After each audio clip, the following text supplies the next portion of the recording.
Bismillahirrahmanirrahim. Assalamualaikum warahmatullahi wabarakatuh.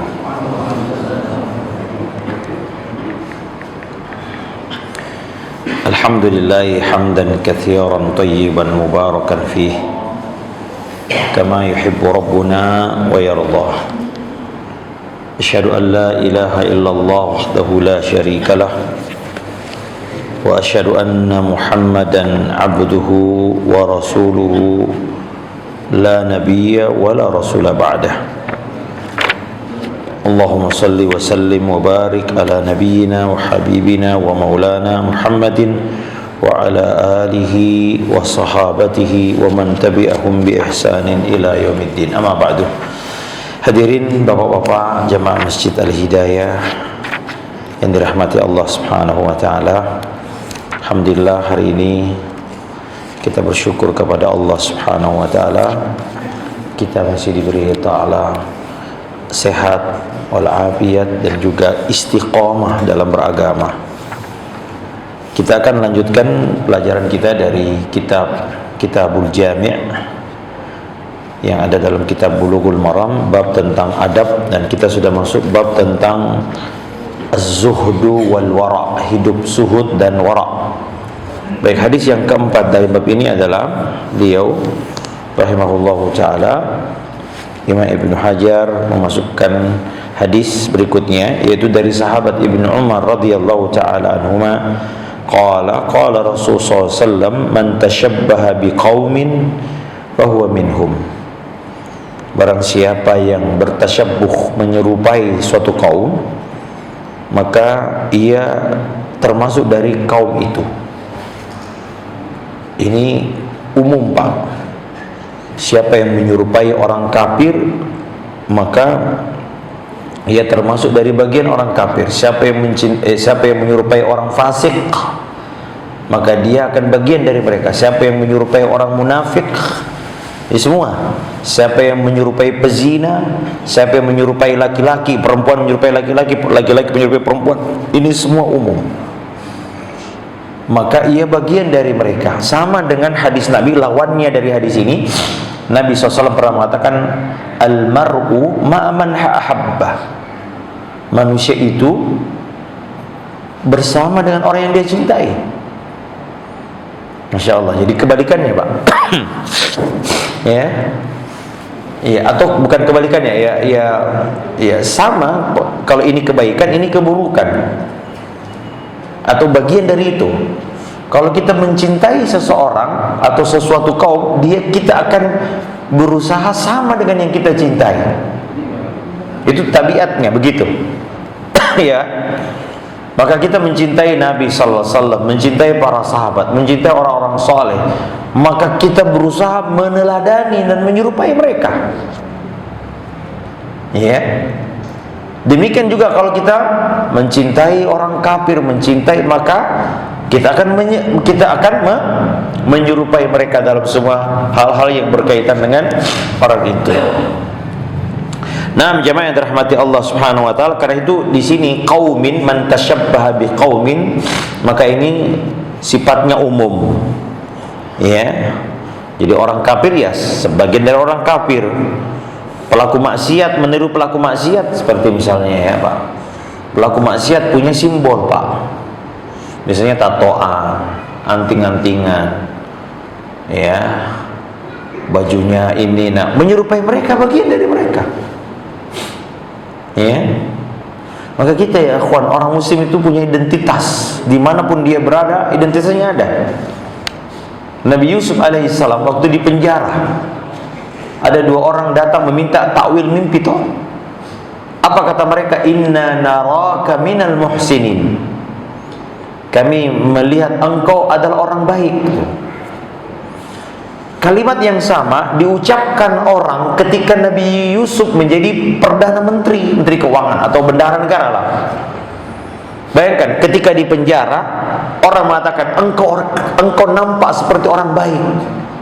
Engkau nampak orang baik. Ketika dia jadi menteri, jadi presiden, orang tetap mengatakan engkau nampak jadi orang baik. Karena dia punya identitas, Pak.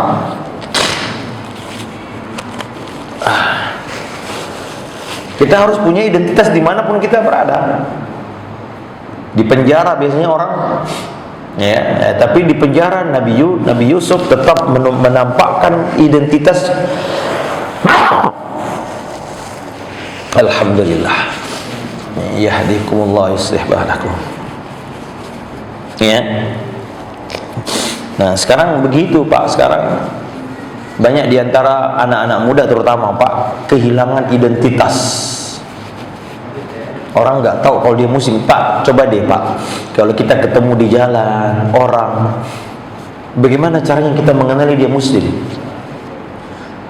Kan nggak enak kalau kita nanya, atau Pak lihat KTP-nya. Tapi hendaknya ada syiar yang zahir yang bisa kita nampakkan. Coba ketika Allah Ta'ala menyuruh perempuan berjilbab, toh, ya, dalam surah Al-Ahzab ayat 59, apa kata Allah setelah wahai ya ayyuhan nabi, katakan kepada istrimu, anak perempuanmu, wanita-wanita beriman, yudnina alaihinna jalabina, menjulurkan. Kata Allah, dzalika adna ayyurafna fala yu'dzaina, supaya mudah dikenali, Pak. Oh, ini muslimah, kenapa berjilbab? Lalu kemudian setelah dikenal sebagai muslimah, dia tidak diganggu. Kenapa? Dia muslimah yang menjaga kehormatannya. Nah, sekarang kalau orang muslimah perempuan Islam tidak berjilbab, gimana cara mau kasih salam? Gak enak. Siapa tahu Kristen, siapa tahu orang non muslim. Demikian juga, Pak, ya, kita harusnya orang beriman punya identitas yang bisa kita jaga sehingga kita dikenal sebagai seorang muslim. Faqulu syhadu bi anna muslimun. Di dalam Al-Quran betapa banyak ada perintah, katakan, ya, deklarasikan, hei, kami muslim. Bangga kita menjadi muslim, Pak. Jangan minder jadi orang muslim. Di tengah pergaulan orang banyak, kita kayaknya, ya, memberi salam aja semua dioplos, Pak. Gak enak sama yang ini. Assalamualaikum warahmatullahi wabarakatuh. Apalagi, Pak, itu? Gak usah disebut dah. Ya. Inilah semua disebut. Seolah-olah kita ini kalau menjadi muslim kayaknya kita itu dianggap fanatik, Pak, gitu. Ya. Kalau kita menampakkan syiar Islam, kita takut dianggap orang, gak usah fanatik, terlalu banget, Bung. Nah, kita wajib menampakkan, Pak. Al-Quran, makanya Nabi SAW sangat suka menyelisih orang Yahudi dan Nasrani. Apapun yang selisih mereka dalam hal yang sifatnya zahir loh, Pak, apalagi sifatnya akidah. Nabi SAW katakan masalah jenggot ini, Pak, ada khilaf para ulama, Pak, ya. Ya, jadi saya harus sampaikan, ya, ada sebagai ulama mengatakan haram hukumnya mencukur. Ini pendapat juga cukup kuat ini, Pak, karena Nabi mengatakan biarkan. Perintah Nabi dibawa kepada wajib, kecuali ada dalil yang menunjukkannya. Nah, maka mencukurnya berarti menyelisih perintah Nabi dong. Kata Nabi biarkan, lalu kita cukur, menyelisih perintah. Ini pendapat yang pertama. Makanya pendapat ini mengatakan haram hukumnya laki-laki mencukur jenggot. Pendapat yang kedua mengatakan makruh. Tidak ada yang mengatakan sunnah, Pak. Cuma dua pendapat ini. Kalau nggak sunnah, kalau nggak makruh, haram. Yang mengatakan makruh berdalil bahwasanya ada seorang sahabat, yaitu Ibnu Umar, yang meriwayatkan di sini. Beliau pernah ketika haji, Pak, tahallul, dia menggenggam jenggotnya, lebih dari satu genggam dia cukur. Ya, menggenggamnya di sini, Pak, bukan dari sini. Dari sini. Nah, tapi sebagai ulama mengatakan itu perbuatan ijtihadnya Ibnu Umar. Ya, yang kedua, Ibnu Umar melakukannya dalam rangkaian tahallul, bukan kayak kita, Pak, tiap hari kita cukur. Nabi haji waktu itu dia tahallul. Ya. Wallahu ta'ala alam. Nah, tapi intinya Bapak Ibu, coba lihat Nabi SAW mengatakan juzzus syawarib, potong kumismu. Kalau kumis dipotong, Pak, bukan dicukur, ya. Oh, kumis tampakkan sedikit, tapi jangan juga terlalu panjang, Pak, kayak saringan teh. Ya. Kemudian kata Nabi SAW juz, atau dalam hadis lain qassu, itu kayak gunting. Nah, kemudian Nabi mengatakan wa arkhul liha, biarkan, bukan tumbuhkan, Pak, ya. Kalau ditumbuhkan pakai Firdaus dong, ya. biarkan. Nabi mengatakan biarkan. Kalau nggak tumbuh ya nggak ada masalah. Ya, ada orang tidak punya hormon jenggot, ya nggak ada masalah. Nabi biarkan. Kalau dia tumbuh satu ya dia biarkan, jangan dicukur. Kenapa? Kata Nabi, khaliful majus, selisih orang majusi. Di zaman Nabi SAW orang majusi klimis pak, tapi kumisnya dipelihara. Orang majusi dulu pak, kumis dipanjangin, jenggot dicukur. Nabi katakan selisih mereka. Dalam rangka apa pak kita menyelisih mereka? Agar kita itu punya identitas we are Muslim, agar kita tidak sama agama mereka. Agama mereka kan batil pak. Maka kita ini harus membedakan diri dengan yang batil, menyerupai yang batil. Nanti orang anggap kita batil. Pak ya. Ya. Kita yang rajin ke masjid harus punya identitas dong. Jangan berpakaian dengan pakaian yang biasa dipakai orang fasik. Cara cukurnya, pakaiannya, tidak boleh. Nah, padahal Bapak Ibu, di zaman Nabi SAW yang mencukur jenggot waktu itu adalah orang Majusi. Adapun orang Yahudi dan orang-orang musyrikin rata-rata berjenggot. No, kalau orang Arab itu menganggap jenggot itu perhiasannya laki-laki pak. Ya, ini kebiasaan mereka. Jadi kalau ada laki-laki tidak berjenggot dianggap perempuan. Ya. Jadi kalau ada orang tidak makanya ada salah satu kabilah, kepala suku kabilah orang Madinah, saya lupa namanya. Oh, bagus, dia berani macam-macam. Cuma satu yang tidak punya, yaitu tidak punya jenggot. Maka kaumnya mengatakan, seandainya ada yang menjual jenggot, kami belikan jenggot. Kenapa dianggap aib kalau laki-laki nggak punya jenggot? Di orang Arab dulu pak. Arab dulu ya. Nah, tapi kemudian Islam menjadikannya sebagai ciri. Ya. Ya. Ya. Ya. Ya, jadi kenapa menyelisihi padahal tidak semua orang kafir mencukur jenggot, tapi ada orang Majusi, Pak. Jadi Rasulullah SAW melirik kepada satu kelompok, kan kafir macam-macam, Pak. Tapi satu kelompok dari mereka itu orang Majusi, jadi penyembah api, ya, dan juga penyembah matahari, di mana mereka tidak berjenggot. Nah, oleh karenanya bapak-bapak, ibu-ibu yang dirahmati Allah Subhanahu wa taala, ya, sekaranglah berusahalah kita pak, jangan meniru-niru kebiasaan. Oh ya, uban juga pak, uban. Uban Nabi mengatakan ghairus syaib, rubah warna ubanmu. Wala tashabbahu bil yahud, tapi jangan kalian ya serupai dengan orang Yahudi. Ya. Ya, jadi ubahlah warna putih uban tersebut disemir dengan selain warna hitam, ya boleh warna apa saja selain warna hitam. Nah orang Yahudi itu dia biarkan pak jenggotnya, ya, dan dibiarkan apa ubannya, maksudnya ubannya. Ya ini ada, jadi menyelisih mereka. Saya banyak lihat ulama-ulama yang pak ya biasanya kalau sudah berjenggot dia ya diselisihi mereka.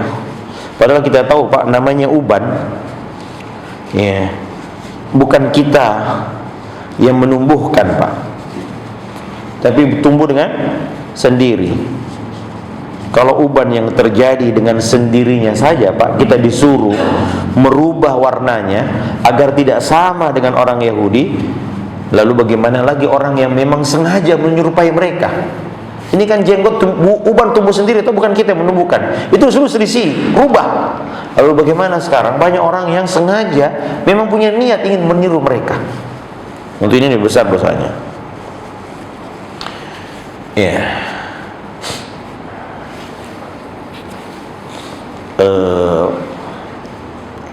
Ya itu tadi Bapak Ibu. Sekarang ini kita dapati banyak orang-orang yang tidak percaya diri dengan agamanya. Ya. Makanya Bapak Ibu, kita itu setiap pagi petang selalu mendeklar raditu billahi rabba. Satu lagi Pak, wa bil islami, aku redha Islam agamaku. Apa artinya? Aku tidak butuh selain Islam. Tapi ya itu tadi, banyak orang nggak bangga dengan Islam. Padahal Allah suruh kita faqulu syahadu, katakan, saksikan kami muslim. Ya. Ya. Ya tentu tidak semua ya, tasyabbuh Meniru mereka itu termasuk bagian yang dilarang Pak ya, ada syarat-syaratnya. Tentu ini ada yang pertama syarat-syaratnya Pak, yang ditiru bukan syiar agama orang kafir, boleh tuh. Ya. Kalau bukan syiar seperti teknologi tidak ada masalah Pak. Yang bahkan ada maslahatnya, boleh. Nabi SAW kalau mengirim surat, nah orang-orang mengatakan, ya Rasulullah, orang-orang kafir itu kalau mengirim surat, mereka menghormati surat itu kalau ada stempelnya. Ya. Maka Nabi bikin stempel dari cincin. Ya. Meniru, ya, tapi bukan kekhususan. Maafnya, sepertinya mau peluh ya. Ya.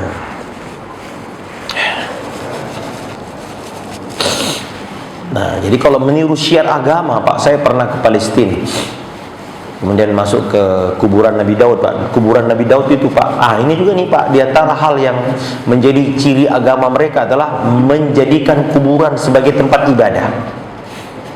Itu ciri khasnya orang Yahudi dan Nasrani Pak. Kata Nabi, ulaika qaumun, mereka adalah kaum, apabila ada orang soleh mereka meninggal, kuburannya dibikin tempat ibadah. Ada yang menyerupai enggak dari kita Pak? Banyak.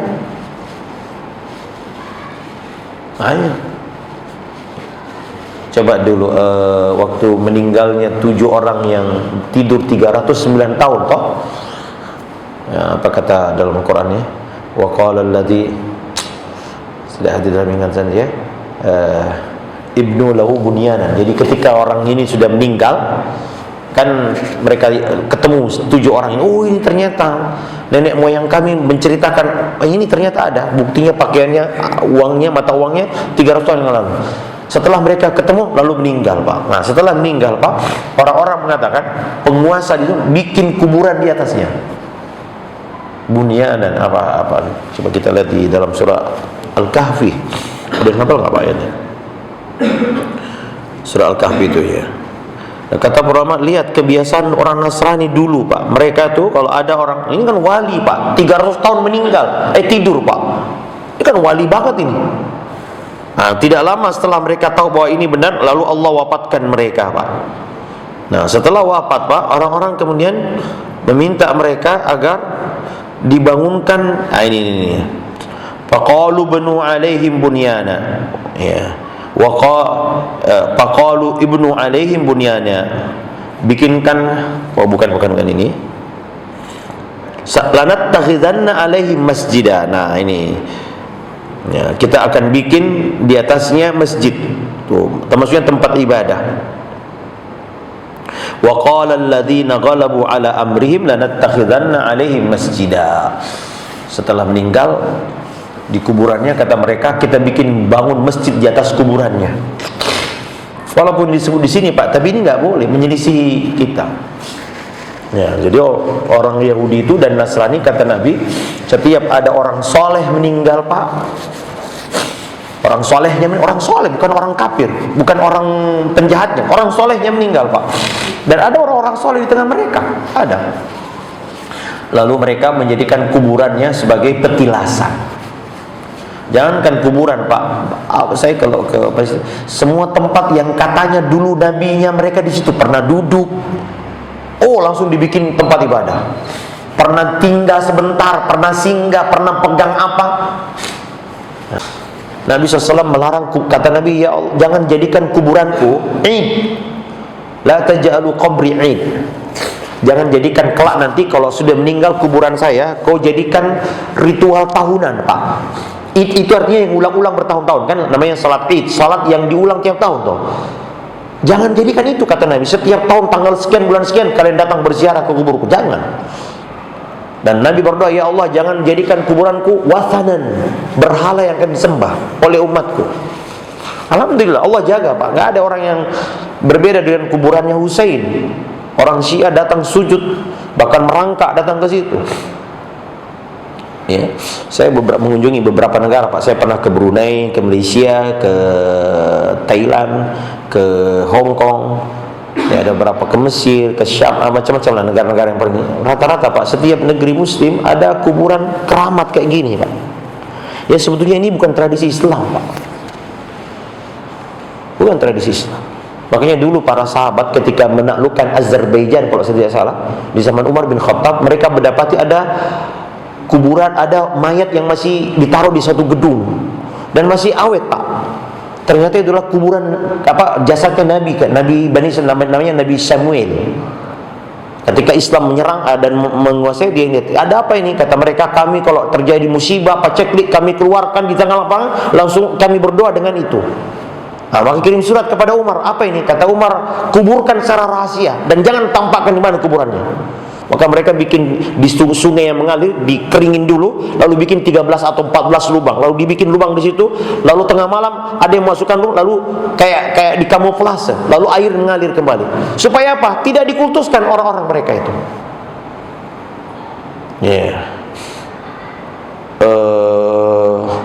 Jangankan kuburan, Pak. Pohon saja, Pak. Dulu Umar bin Khattab mengetahui dulu ada pohon yang di Hudaybiyah, tempatnya sahabat, dan Nabi SAW berbaiat dulu. Baiat waktu perjanjian Hudaybiyah. Ya, kurang lebih 1000 orang berbaiat di situ. Dan ada ayat itu dalam Quran. Alladzina yubayyi'unaka tahta asy-syajarah, yang berbaiat kepadamu di bawah suatu pohon. Pohonnya masih ada waktu itu, Pak. Nah, tapi Umar mengetahui di sana banyak orang tawaf, Pak. Nah, kalau sekarang kayak dikeramatin orang, Pak. Wah, ada ayat ini, pohon ada dalam Al-Quran loh. Dulu Nabi di sini berbaiat, para sahabat 1000 orang, wali-wali semua loh, Pak. Di zaman Umar ditebang, Pak. Kalau di Indonesia sayang, Qurannya pohon ini ada dalam Quran loh. Ditebang oleh Umar. Kenapa? Khawatir itu akan menjadi sumber kesyirikan. Orang lagi nggak tawaf di Ka'bah, Pak, tawaf di situ, dan terjadi di Taif, Pak. Di Taif itu ada orang datang, orang-orang Bangladesh, orang India, Pakistan, dan juga orang Malaysia, orang Indonesia. Nah, ini yang kita ini kan satu tradisi dengan mereka ini, penyuka kuburan. Katanya di situ Nabi pernah masjid masjid, iya, sebenarnya bukan masjid, cuman kayak nggak tahu apa, kayak katanya itu siku. Nabi pernah katanya nyender di situ siku. Dan saya lihat sendiri, Pak, banyak orang Islam yang dari Bangladesh, Pakistan itu tawaf di situ, Pak. Tawaf di situ. Lalu dielus-elus, Pak. Meninggalkan Ka'bah, harusnya Ka'bah yang ditawafi dan dielus tuh, Rukun Yamani, Pak. Nah, ini bahaya, Bapak. Ini menyerupai mereka. Maka hadirin rahmati Allah Subhanahu wa taala. Jadi perkara yang ditiru itu pertama yang boleh, ya Pak, ya, bukan syiar agama. Ya. Saya masih ingat betul, Pak, dulu tahun 70-an ya, tahun 60-an, orang-orang Muhammadiyah dulu pakai jas. Oh, banyak yang tidak setuju. Menyerupai orang kafir katanya. Ya, kebetulan kami sekolah di Muhammadiyah waktu itu ya. Tapi sekarang alhamdulillah, karena itu bukan tasyabuh. Karena ini pakaian bukan khusus mereka. Pakai jas, pakai dasi, boleh. Bukan syiar agamanya, kecuali kalau mohon maaf salib. Nah, itu tidak boleh. Nah, waktu itu kami ke kuburannya Nabi Daud, Pak. Jamaah umroh. Rupanya dijaga oleh tentara Yahudi. Nah, syaratnya masuk di situ katanya entah bagaimana disuruh pakai topi kupluk yang begini, Pak, topi hitam kayak topi putih. Ciri khasnya orang Yahudi kalau beribadah. Jadi tahu, Pak, nggak boleh. Kata gaidnya, nggak apa-apalah sebentar, yang penting. Saya bilang, oh no, saya nggak boleh. Kalau cuma itu kan juga kuburan, tak boleh sebetulnya. Di situ, Pak, saya lihat, saya videoin, tapi saya lupa di mana handphone dulu. Mereka itu, Pak, gini-gini depan kuburan. Bahkan mereka nangis begini, lalu berbicara kayak orang curhat di kuburan. Ada nggak sekarang yang menyerupai itu tentang kaum muslimin, Pak? Banyak. Curhat di kuburan. Mereka terus anak-anak kayak santri-santri kalau ingat, mereka tuh ngaji, Pak, baca Taurat begini di depan kuburan. Ini kuburannya Nabi Daud, ini gini nih. Ini Nabi menyuruh kita menyelisih mereka. Nah ini, akhirnya, Pak, di negeri kita ini masjid sedikit, kuburan penuh. Ya, berziarah kubur tujuannya adalah berdoa, mengingatkan diri untuk kematian, itu tujuannya. Bukan di situ dibangun ini lalu kemudian ibadah di situ, tidak boleh. Makanya dalam Islam Pak, kuburan ketat sekali Pak, tidak boleh dibikin megah. Tidak boleh bikin megah. Ya, di marmer lah, ditinggiin kayak banyak kuburan kayak kubah Pak. Jangan jauh-jauh. Ketika saya ke Mesir, saya lihat kuburan Imam Syafi'i rahimahullahu ta'ala kayak masjid ini Pak, megah. Ya tentu beliau tidak menginginkan itu. Dari orang-orang belakang datang. Ada lagi orang solehnya mereka namanya Syekh Ahmad Al-Badawi. Itu lebih ngeri lagi Pak. Orang datang sana sembelih kambing, kalau ada hajat katanya sembelih ini dipersembahkan ke syekhnya, maka itu akan memuluskan hajat. Ya, saya pernah ketemu ibu-ibu. Ya, ibunya disuruh, katanya ada yang mengajak pergi ziarah ini ziarah itu ya. Sampai di sana katanya suruh bayar ini bayar itu, suruh beli cincin, suruh beli itu ya. Intinya ya banyak cuman bisnis aja di situ Pak. Kalau ibu mau mustajab doanya, ayo berdoa di sini. Sama di Palestina Pak begitu. Saya nggak melarang jamaah, tapi ya udah. Ujung-ujungnya Pak, kalau kita ke tempat-tempat ziarah-ziarah kubur-kubur itu oleh guide-guide itu, suruh sedekah. Kalau enggak boleh masuk Pak. Allahul musta'an. Katanya kalau beli aki, beli apa ini, apa yang kita minta di situ mustajab. Nah ini semua menyelisih mereka Pak. Nah yang kedua kemudian yang diserupai bukanlah perkara menjadi syariat mereka. Ini tidak apa-apa. Ini ya bukan syariat agama Pak. Seperti itu ilmu pengetahuan, teknologi, seperti Nabi tadi Pak. Stempel itu ya. Kita bukan syariat. Tapi kalau syariat nggak boleh. Nabi mengetahui mereka tuh puasa Asyura Pak. Puasa Asyura mereka? Iya ya Rasulullah. Kalau begitu tahun depan kita puasa 9 dan 10, Tasu'a dan Asyura. Padahal puasa nggak kelihatan Pak. Alhamdulillah. Puasa nggak kelihatan, tapi Nabi menyuruh menyelisihi. Setelah tahu orang Yahudi juga puasa Asyura 10 Muharram, Nabi mengatakan, oke, tahun depan kita puasa 9 dan 10. Padahal sama-sama puasa, tapi Nabi menyelisih. Sampai-sampai ada orang Yahudi datang kepada seorang sahabat, kenapa Nabi itu suka menyelisihkan? Ya. Alhamdulillah, mohon maaf Bapak. Alhamdulillah. Iya. Nggak boleh diselisih. Nah, seperti misalnya syariat mereka membolehkan sujud penghormatan. Syariat sebelum kita Pak membolehkan sujud kepada orang sebagai penghormatan. Nabi Yusuf saudara-saudaranya sujud. Syariat mereka membolehkan. Tapi Islam melarang Pak. Ya. Kalau boleh menyuruh sujud, kata Nabi, saya suruh istri sujud kepada suami. Kalau boleh, tapi nggak boleh. Nah, itu nggak boleh menyerupai mereka. Ya, karena itu syariat mereka, ya. Ya, kemudian juga ibu-ibu, bapak sekalian, mohon maaf, syariat menjelaskan bolehnya bersesuaian dalam perbuatan tersebut, tapi hanya khusus amalan tersebut, seperti puasa Asyura. Karena syariat menyuruh, mereka puasa Asyura, syariat juga kita menyuruh Asyura. Maka itu bukan menyerupai, karena syariat yang membolehkan. Tetapi kemudian Nabi SAW menyuruh kita untuk menyelisih mereka dengan berpuasa sehari sebelum mereka juga puasa Pak. Kata Nabi mereka nggak sahur, selisih puasanya. Jadi dalam puasa Pak ada ibadah-ibadah yang kita suruh. Kau katakan kama kutiba alal ladzina min qablikum. Puasa itu disyariatkan kepada orang-orang sebelummu. Tapi Nabi menyuruh saya menyelisih tata cara syariat puasanya. Dia orang Yahudi dan Nasrani tidak sahur. Kata Nabi, sahur kalian. Itu jadi diantara Pak hikmah kita sahur di bulan Ramadan adalah dalam rangka menyelisihi orang Yahudi dan Nasrani. Kemudian mereka juga suka menunda-nunda buka puasa Pak. Nanti setelah matahari terbit bintang baru mereka berbuka. Kata Nabi tidak, kita selisih mereka. Kalau kita ta'jil, segerakan puasa. Takjil itu maksudnya menyegerakan Pak. Tapi Indonesia menjadi makanan. Ya, atau siapa yang bagi takjil? Takjil itu sebetulnya menyegerakan. Nah, ya. Tetapi juga Bapak Ibu, menyelisihi orang kafir tidak boleh sampai melanggar syariat agama kita. Contohnya apa Pak? Orang Yahudi dan Nasrani sekarang juga jenggotan Pak. Yahudi yang ortodoks saya lihat jenggotan. Cuma memang dia jenggotnya kayak di apa itu, kayak di apa itu, kalau perempuan tuh diikat apa? Kayak dikepang. Dikepang-kepang gini. Tapi dia pakai jenggot.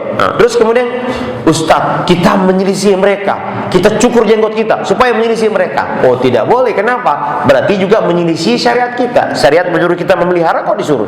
Ini tidak boleh. Ini tidak boleh hukumnya. Ya. Ya, jadi kemudian juga Bapak Ibu, diantara ciri-ciri orang mereka itu adalah suka merayakan sesuatu yang tidak ada kaitannya dengan syariat. Ada orang Yahudi datang kepada Umar bin Khattab ketika beliau jadi khalifah. Kata beliau, "Ya Amiral Mukminin, ayatun fi kitabikum taqra'unaha. Law ala ma'syar Yahudi nazalat la ja'alnaha 'idan." Hei Umar, Amirul Mukminin, ada ayat yang kau baca dalam Al-Quran. Bayangkan, mereka hafal ayat juga Pak. Seandainya ayat itu turun kepada kami orang Yahudi, kami akan jadikan hari turunnya ayat itu sebagai perayaan. Coba lihat ya, mereka tuh suka apa? Jadi nabinya pergi begini dirayain tiap tahun, nabinya begini dirayain tiap tahun. Nah, coba lihat tuh orang Nasrani, kenaikan Isa dirayain. Apalagi Pak mereka itu, hari lahirnya dirayain. Apalagi Pak orang Nasrani itu, macam-macam itu. Ini tidak boleh kita serupai. Nabi mengatakan dulu Pak, ketika Nabi ke Madinah, ada hari di mana orang-orang Madinah bergembira, tidak ada akidah di dalamnya. Cuman mereka punya kayak hari raya, tapi tidak ada perayaan. Cuman tiap tahun mereka setiap tanggal itu 2 kali, saya lupa namanya, mereka bercanda, bermain, makan-makan di hari itu. Tidak ada akidah, tidak ada penyembahan berhala. Tapi Nabi mengatakan tinggalkan itu. Allah sudah memberikan hari raya yang lebih baik dari itu. Apa? Idul Adha dan Idul Fitr. Padahal hari rayanya Pak cuma main-main doang, nggak ada akidah di dalamnya. Itu aja dilarang. Apalagi kalau ada akidah, meyakini Nabi Isa lahir. Ini itu kan akidah sih. Ya, mereka merayakan tahun baru. Ya, kita juga merayakan tahun baru. Merayakan kenaikan Isa, kita merayakan Isra Mi'raj. Ya, dan ini sebetulnya Bapak Ibu, ya, terlepas dan ini penting juga Pak. Dalam masalah tasyabbuh tidak memerlukan niat Pak. Maksudnya jangan sampai niat menjadi alasan. Ustaz, saya kan niatnya, saya meniru ini, niatnya ini. Tidak boleh. Karena yang dilihat adalah zahir, bukan batinnya. Intinya Bapak Ibu, Masya Allah, kita ini harus punya identitas Pak. Kenapa kita tidak boleh menyerupai mereka? Agar kita tuh bangga, punya keistimewaan kita. Kalau menyerupai mereka, berarti apa bedanya kita dengan mereka? Ya Pak ya. Karena itu Bapak Ibu yang dirahmati Allah Subhanahu wa taala, ya agar istimewa, sesuatu yang sama. Apa bedanya kalau begitu? Ya. Ya, dan Bapak Ibu ada yang namanya al-qidah al-wala wal bara. Akidah ini Pak dianggap asing hari ini. Orang yang memiliki akidah ini dianggap fanatik, ekstremis, radikal. Padahal Bapak Ibu, Nabi sangat menghormati orang non-muslim kalau bertetangga. Nabi itu sallallahu alaihi wasallam kalau membagikan kambing selalu dia tanya, orang Yahudi tetangga udah dikasih belum? Kalau masalah muamalah Pak ya, sangat luar biasa. Bahkan membunuh mereka, kata Nabi tidak akan masuk surga. Kalau bukan perang loh ya. Ada orang datang sini jadi turis lalu dibunuh, nggak boleh. Tetapi Bapak Ibu tidak boleh redho terhadap agamanya, tidak boleh mendatangi hari rayanya, tidak boleh mengucapkan selamat kepada mereka. Karena itu akidah Pak. Mengatakan selamat hari Natal berarti kita seolah-olah mengatakan nggak apa-apa, memang Tuhan punya anak lu. Padahal kita tiap hari mengatakan lam yalid wa lam yulad. Lalu kita mengatakan selamat hari Natal. Di mana akidah kita? Kalau dalam masalah akidah Allah katakan qul ya ayyuhal kafirun la a'budu ma ta'budu. Tetapi muamalah Pak, Masya Allah, seorang sahabat, saya lupa sahabat ini, setiap dia membagikan kambing selalu dia tanya keluarganya, Yahudi udah belum? Udah dibagi belum Yahudi? Ya, jadi kalau bertetangga sangat, masya Allah Pak. Ada yang meninggal Pak, boleh kita. Ya, tapi kalau sudah mendoakan nggak boleh Pak. Allahummarhamhu wa'afi wa'fu, nggak boleh. Kalau cuma mengatakan innalillahi itu kan bukan doa. Ya, nggak ada masalah. Tetapi ya, dalam masalah keyakinan Pak, kita hanya boleh loyal kepada Allah, Rasulnya, dan orang-orang beriman Pak. Dan al-bara artinya berlepas diri. Itu konsekuensi iman adalah mencintai apa yang Allah cintai, membenci apa yang Allah benci. Pak, apakah ada keimanan? Di mana iman kita? Kalau Allah membenci sesuatu lalu kita datang mencintainya, iman kita sudah tidak ada kalau begitu. Maka akidah ini ya sangat penting hari ini Bapak Ibu. Apalagi sekarang orang cenderung mengatakan agama semua sama katanya. Ya, kalau semua sama, kamu tiap hari aja ganti-ganti agama. Sebulan sekali ganti ini kalau memang sama. Tidak, semua agama mengatakan dirinya paling benar, ya enggak? Ya, tapi kita orang Islam seolah-olah tidak boleh mengatakan diri kita paling benar. Giliran mereka boleh mengatakan paling benar. Inna dina indallahi Islam. Itu harus kita yakini, Pak. Tetapi tidak boleh berlaku sewenang-wenang kepada mereka jemaah. Nah, karena yang dirahmati Allah subhanahu. Nah ini ya. Penting sekali kita tahu ya, jadi kalau masalah bukan dunia boleh Pak, antum a'lamu bi umuri dunyakum, kata Nabi, kau yang lebih tahu masalah dunia. Tapi kalau sudah masalah perkara yang merupakan simbol syiar agama, tidak boleh ya. Nabi SAW ketika haji ya melarang kaum muslimin untuk menyerupai hajinya orang-orang musyrik dulu. Dulu mereka telanjang Pak. Kalau tawaf mereka telanjang. Karena mereka anggap katanya semua baju yang pernah kita pakai berbuat dosa tidak boleh. Nah, akhirnya dia, siapa yang tidak punya dosa? Makanya dulu wanita-wanita katanya kalau tawaf di tengah malam supaya nggak kelihatan auratnya. Ya, dulu mereka tidak mau wukuf di Arafah. Ya, mereka wukufnya di Mina. Kenapa? Karena Mina tidak panas. Nah, ada banyak batu-batu, banyak gunung-gunung. Oleh Nabi semua dikembalikan kepada syariat agama kita. Lihatlah bagaimana Nabi SAW memiliki semangat untuk tidak menyerupai orang-orang kafir. Nah, apalagi kemudian ibu-ibu, ini ada hadis yang menakjubkan. Ini menunjukkan mukjizat beliau sebagai seorang nabi. Nabi mengatakan, la tattabi'anna sanana man kana qablakum. Kalian akan benar-benar mengikuti tradisi orang-orang sebelum kalian. Hatta law dakhalu juhra dubbin. Sampai kalau mereka masuk ke lubang dob itu pakai biawak orang Arab. Kenapa Nabi tidak mengatakan lubang yang lain? Katanya lubang yang dob ini begitu sulit masuknya. Artinya Pak, Nabi mengatakan kalian nanti akan bersemangat mengikuti mereka. Kalau mereka masuk lubang biawak yang sulit dimasuki, tetap kalian akan masuk. Kenapa? Karena semangat kalian mengikuti mereka. Masya Allah, yang terjadi apa yang sekarang? Mukjizat Pak. Ya. Sekarang misalnya Bapak Ibu menyerupai tata cara berpakaian mereka. Sekarang ada namanya Bapak Ibu feminisme, gender, apalagi Pak child free. Ya. Sementara sekarang Pak di Barat sana Pak mulai kecenderungan Islam. Mereka udah muak dengan apa yang mereka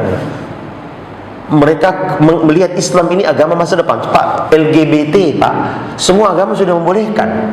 Di Australia di mana-mana gereja sudah mengizinkan di gereja menikah sesama jenis. Satu-satunya agama yang sampai sekarang konsisten tidak bolehkan adalah Islam.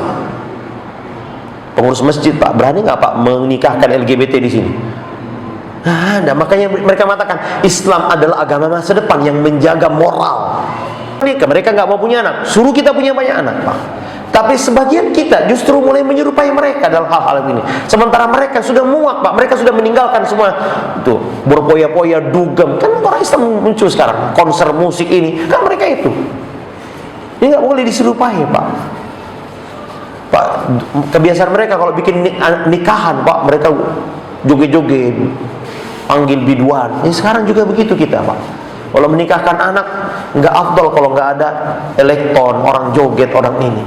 Ini semua menyerupai mereka maksud kami. Nah, karena hadirin rahmati Allah Subhanahu wa taala,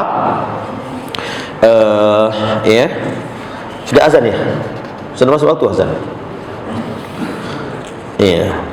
Nah, sebaliknya Bapak Ibu, kita hendaknya mengarahkan kecintaan kita kepada orang-orang yang beriman. Bahkan Bapak Ibu, kita akan disamakan di hari kiamat nanti dengan orang yang kita cintai. Ada seorang datang, "Ya Rasulullah, kapan hari kiamat?" Kata Nabi, "Apa yang kau sudah siapkan?" "Aku hanya mencintai Allah dan Rasulnya." Kata Nabi, "Kau akan bersama dengan yang kau cintai." Anas bin Malik yang meriwayatkan di sini, tidak ada perkataan sesudah Islam yang lebih kami cintai dibanding dia, dibanding kalimat ini. Kenapa? Kata beliau, "Fa ana uhibbun nabi." Maka aku pun mencintai Nabi. Aku mencintai Abu Bakar, aku mencintai Umar, wa arju an akuna ma'ahum, dan aku berharap bersama mereka.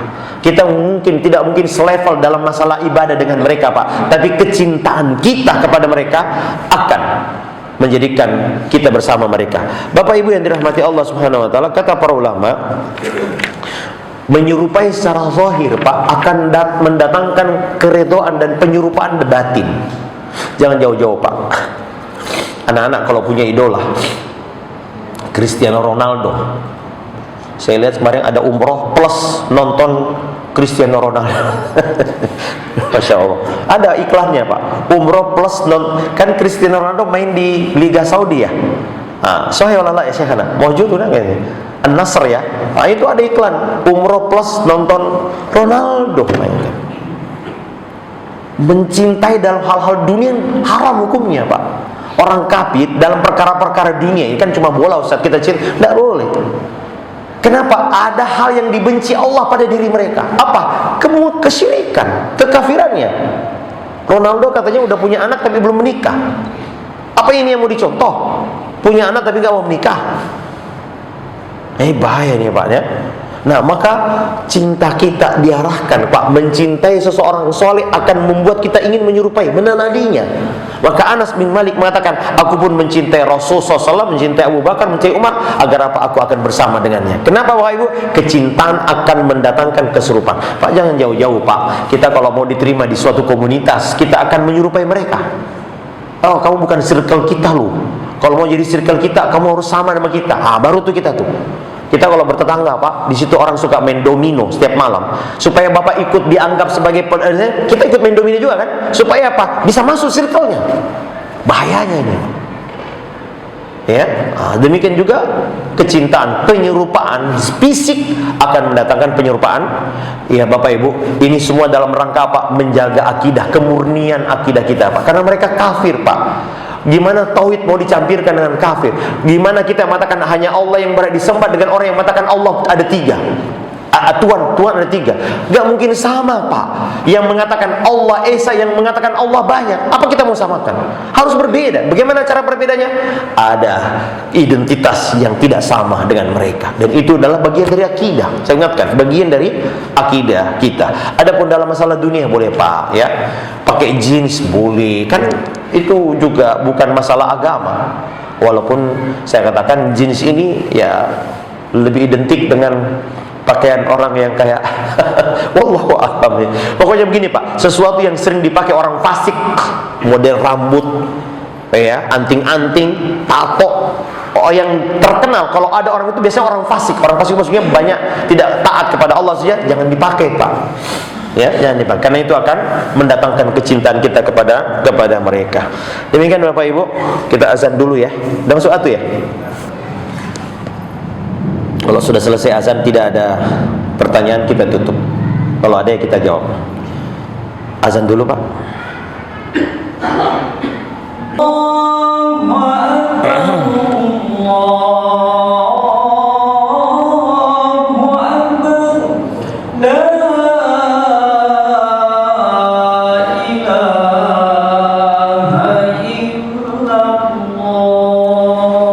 La ilaha illallah Muhammadur Rasulullah salatul qaimah. Kita tambah sedikit lagi, Pak ya. Ini sedikit saya gambarkan bagaimana semangatnya orang Islam hari ini, Bapak Ibu, menyerupai mereka. Misalnya dalam hal misalnya cara berbicara dan bahasa. Ya. Orang kayak malu mengatakan assalamualaikum. Ya, hi, hello, how are you? Ya, cuma assalamualaikum. Anak muda sekarang mana assalamualaikum? Assalamualaikum kayak dianggap kuno, gak gaul, gak modern. ya, selamat pagi, selamat malam. Kenapa nggak assalamualaikum? Kalau tahu itu Islam ya. Ya. Apalagi kemarin ada yang bilang ngapain belajar bahasa Arab, mending belajar ini bahasa Arab, ini agama kita. Kata Imam Syafi'i, Arab, bahasa Arab itu bagian dari agama. Mempelajari bahasa Arab bukan dunia, ada agama di situ ya. Karena bahasa itu menunjukkan jati diri ya. Kemudian juga cara hidup dan pola sosial. Kita banyak mengadopsi gaya hidup bebas orang liberal, Pak. Seperti tadi Pak, pacaran ya, hidup tanpa aurat, batas aurat ya, menganggap semua agama sama, model cara berbisnis ya, cara bermuamalah ekonominya sama ya. Orang Yahudi pelaku riba paling tulen ya, akaluna lisukht, kata Allah, suka makan makanan yang keji. Kata Allah sebagai mengatakan itu mereka suka riba, Pak. Jagonya riba dari dulu tuh orang Yahudi ya. Kemudian di media sosial, dunia digital, dulu ada yang namanya trend challenge Pak ya. Coba di dunia di besok ada namanya viral challenge ya. Ya, apa namanya itu ya, asalnya bukan budaya kita ya. Challenge misalnya mendurhakai orang tua atau apa yang dulu pernah populer, itu bagian dari mereka. Gaya berfoto, tren hidup hedonisme, itu semua ditiru oleh sebagian kaum muslimin. Kemudian juga Bapak Ibu, dalam hal misalnya perayaan dan hari besar Pak, sekarang di Saudi itu, bukan di Mekah Madinah ya, ada namanya Halloween Pak. Itu kayak pakaian kayak setan. Kalau sudah di Saudi Arabia sudah mulai begitu Pak, ngeri kita ini. Kalau kita dari dulu udah lama ya. Ya, mulai sekarang mereka sudah ada konser-konser musik. Yang kita sudah lama kalau kita, mereka baru mulai sekarang. Ini semua bukan tradisi kaum muslimin Pak. Tapi yang anehnya Pak, kalau tidak begini dianggap tidak maju. Kalau tidak buka aurat dianggap tidak maju. Kalau begitu Pak, binatang lebih maju dari kita karena binatang telanjang Pak ya. Ya. Kemudian dalam pakaian dan penampilan Pak, coba lihat gaya-gaya membuka aurat kelihatan keteak. Ya, celana ketat, baju transparan, gaya modis yang ini. Ini dianggap kemajuan. Ini semua ditiru Pak oleh kita. Ya. Kaum laki-laki juga pakaiannya menyerupai perempuan, sekarang kan begitu. Nah, ini semua Bapak Ibu dirahmati Allah Subhanahu wa taala ya, bagian dari apa? Semangat kita untuk menyelisih. Kenapa Bapak Ibu? Karena agama kita adalah agama yang hak, dan selain Islam adalah agama yang batil. Saya kira itu Bapak Ibu, semoga Allah tabaraka wa taala memberikan taufik kepada kita semua. Barakallahu fikum. Sallallahu ala nabiyyina wa ala alihi wa sahbihi wa sallam. Iya. Ada pertanyaan Pak?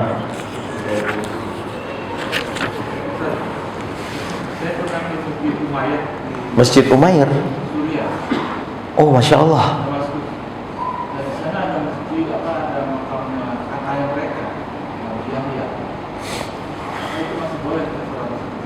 Di dalamnya ada masjid Pak, di dalam kuburannya. Para ulama mengatakan begini Pak, kalau yang duluan kuburan maka masjidnya yang harus dibongkar. Kalau masjid yang duluan maka kuburannya yang harus dibongkar. Ya. Dan yang dimaksud kuburan itu di dalam area sholat Pak ya. Dan itu ada di Hebron Pak. Bapak pernah ke Hebron nggak? Masjid Al-Khalil itu ada 4 atau 5 kuburan Nabi katanya mereka. Nah, oleh orang Yahudi Pak, pada tahun 80 sekian Pak, ada orang kayak dianggap gila katanya, datang orang kaum muslimin sedang taraweh, dia tembok tok. Setelah itu ditutup. Setelah dibuka Pak, mereka kuasai sebagian masjid Pak. Dan yang masjid yang mereka ambil yang ada kuburannya. Coba lihat tuh. Memang demen banget sama kuburan Yahudi itu Pak. Katanya kuburan Nabi siapa? Yang jelas ada kuburan Nabi Ibrahim di situ. Yang menarik, kuburan Nabi Ibrahim dibagi 2. Setengah ini kuburan, ini dinding yang mesti mereka kuasai, dan dinding kita ini. Itu ada. Nah, maka Bapak Ibu, apalagi sholat menghadap kuburan di sini, ini terlarang sangat Pak, haram hukumnya.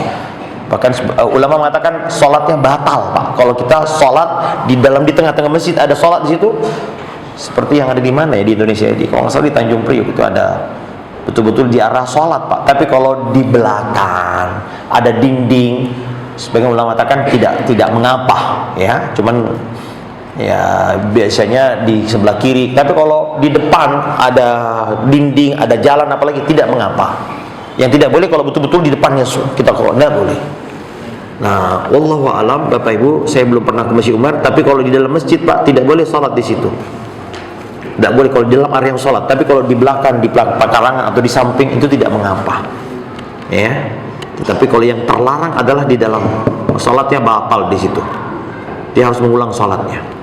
Karena ada larangan, la tusalli ilal kubur. Kata Nabi jangan sholat menghadap kubur. Nah, apa yang terjadi di Medina itu beda Pak. Ya itu dulu bukan rumah, itu bukan masjid tapi rumah. Nah, akhirnya diperluas masjid seolah-olah rumah atau makam Nabi ada di masjid, padahal tidak. Ada di, karena itu Bapak Ibu kuburan Nabi itu ada 3 lapis.